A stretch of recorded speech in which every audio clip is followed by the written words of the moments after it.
Dito tayo ngayon sa likod ng Basa Air Base. Totos po natin mga ibon po natin. Ayan. So bali si Always Late tsaka tong isang breeder natin. Subukan natin ha. Ayan, ihahabol po natin para dito sa winter race. Alright.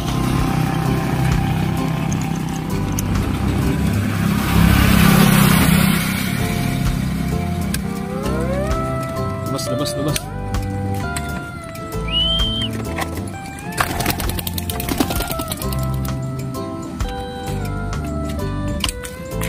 Yung ibon natin.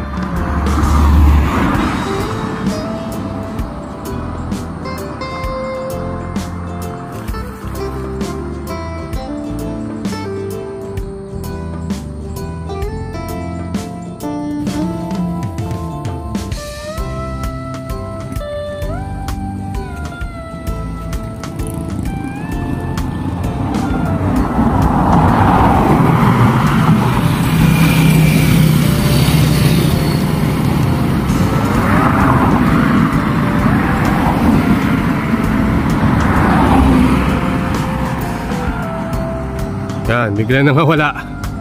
So hindi na natin makita. Amihan na lang pagdating sa bahay. Oh, yan na yung isa, yung checkered. First time malayo yung lipad. Nag-smash kasi. Mulan. Oh, ayan si Always Late. Okay, tagumpay yung training natin.